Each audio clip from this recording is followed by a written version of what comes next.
పెద్ద పెద్ద star cast ఉన్న బాలీవుడ్, టాలీవుడ్ మూవీస్ కంటే ఎక్కువ క్రేజ్ ఉంది సార్ ఒడిస్సాకి. ఎందుకని అంత క్రేజ్? క్రిస్టఫర్ నోలన్ మహిమ. Okay, world's greatest director. ఆయనకి ఇండియాలో కూడా విపరీతమైన ఫ్యాన్ ఫాలోయింగ్ ఉంటుంది. అక్రాస్ ద జనరేషన్స్, ఈవెన్ జిన్జీలో కూడా ఫ్యాన్స్ ఉంటారనమాట. ఓకే. ఆయన తీసిన సినిమాలు అలాంటివి. మొమెంటో, అదే గజనీ అని మనకు వచ్చింది తమిళ్, తెలుగు అండ్ హిందీలో. అలాగే the batsmen series, Inception, Interstellar, మొన్ననే వచ్చిన ఓపెన్ హైమర్, ఇవన్నీ కూడా బ్రహ్మాండంగా ఉంటాయి. అందుకనే సినిమా రిలీజ్ కాకముందే ఇండియాలో 39 crores అడ్వాన్స్ బుకింగ్ అయింది. అడ్వాన్స్ బుకింగ్ అండ్ అన్ని లాంగ్వేజ్లో వచ్చాయి, లైక్ తెలుగులో కూడా ఉంది. ఓకే. ఎందుకు అతను అంత పాపులర్ సార్? ఆయన స్టైల్ అనమాట, ఆయన సిగ్నేచర్ స్టైల్ ఉంటుంది. జనరల్గా ఆయన సినిమాల్లో గ్రేట్ లొకేషన్స్, విజువల్స్ అమేజింగ్ ఉంటాయి. బ్యాక్గ్రౌండ్ స్కోర్ అయితే లైక్ హ్యాన్స్ జిమ్మర్ ఇలాంటి వాళ్ళు బ్రహ్మాండంగా ఇస్తారనమాట. అండ్ ఆయన నరేషన్ ఏదైతే ఉంటుందో స్టోరీ, అది స్ట్రేట్ లైన్లో ఉండదు అనమాట, లీనియర్గా ఉండదు. నాన్ లీనియర్ లేకపోతే ఫ్రాక్చర్డ్ నరేషన్ అంటారు. ఫ్లాష్ బ్యాక్ లేకపోతే వెనక్కి ముందుకు వెళ్ళి, బట్ మనల్ని అందరినీ ఆలోచింపజేస్తుంది అనమాట. ఆ కథను మనమే అల్లుకుంటాం అనమాట. ఆయన నరేషన్ అట్లా మన మీదకి వదులుతారు. దెన్ ఇమ్మర్సివ్ ఎక్స్పీరియన్స్ అంటారు. ఆ సినిమా చూస్తే మనం అందులోకి మునిగిపోతాం. ఫర్ ఎగ్జాంపుల్ ఇందులో కూడా సముద్రం ఉంటుంది.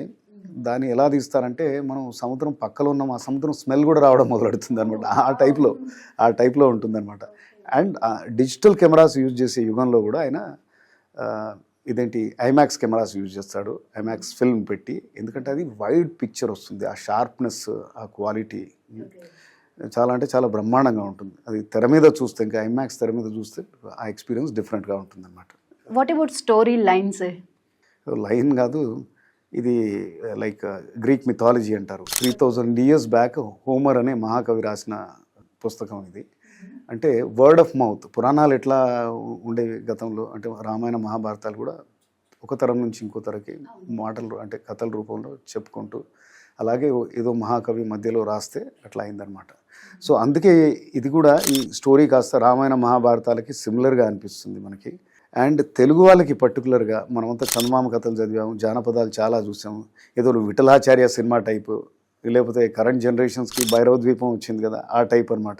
ఎక్కడైతే మీకు ఒక ఒంటికన్ను రాక్షసుడు, మంత్రగత్తెలు, అట్లనే ఆత్మలు, దేవుళ్ళు, వాళ్ళు పెట్టే శాపాలు, ఈ టైప్లో సాగుతూ ఉంటుందన్నమాట. అయితే ఈ సినిమా చూసే ముందు ట్రాయ్ అనే సినిమా చూస్తే ఇంకా బెటర్గా ఉంటుంది. ఓకే. అది 20 years బ్యాక్ వచ్చింది, బ్రాడ్ పిట్ ఉంటాడు అందులో. సో అదే సేమ్ కథ అనమాట. అది ట్రాయ్ ఎక్కడైతే ఎండ్ అవుతుందో, ఇది ఆల్మోస్ట్ అక్కడ స్టార్ట్ అవుతుంది అనమాట.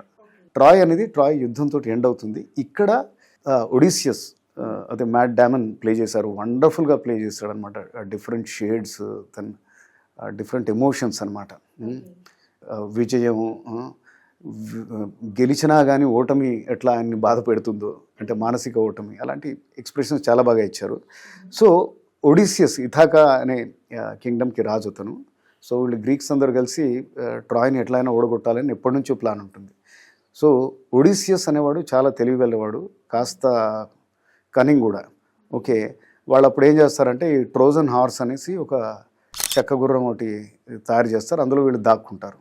సో వాళ్ళు ఏదో ఇది గిఫ్ట్ అనుకుని వాళ్ళు లోపల తీసుకెళ్తారు ట్రాయ్ వాళ్ళు. సో అక్కడ వాళ్ళు దాంట్లోంచి రాత్రిపూట బయటకు వచ్చేసి, అంటే యుద్ధ నీతిని తప్పుతారు వీళ్ళు. అధర్మంగా వాళ్ళ మీద అటాక్ చేసి పిల్లలు ఆడవాళ్ళని కూడా చూడకుండా అందరినీ చంపేస్తారు. యుద్ధంలో విజయం సాధిస్తారు, బయటకు వస్తారు. అంటే యుద్ధం అయిపోయాక ఇంటికి వెళ్ళాలి కదా వాళ్ళ రాజ్యానికి. అక్కడ చాలా వాళ్ళకి డిఫికల్టీస్ ఎదురవుతాయి. సో ఈయన ముందే బాధలో ఉంటాడు, అంటే అశోకుడు లాగా అనమాట. కళింగ వార్ తర్వాత గెలిచాడు అశోకుడు, కానీ ఆయన్ని ఆ రక్తపాతం అంతా ఆయనలో ఒక మదనాన్ని క్రియేట్ చేస్తుంది అనమాట. సో ఒక పశ్చాత్తాపంలోకి వెళ్తాడు.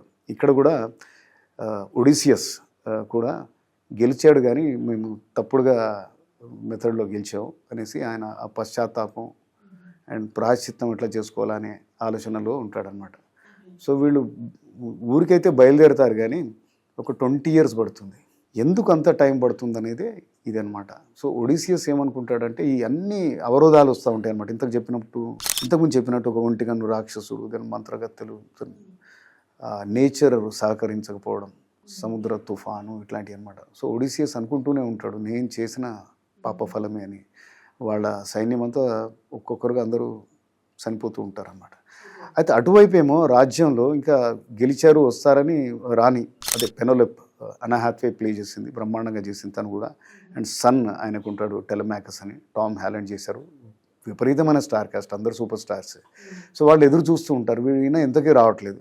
అయితే సామంత రాజులందరూ ఆయన చచ్చిపోయాడేమో అనేసి ఈ రాణిని పెళ్లి చేసుకుంటే మేము సింహాసనంలో కూర్చోవచ్చని వాళ్ళు గుంటకాడ నక్కల్లాగా వాళ్ళు వెయిట్ చేస్తుంటారు.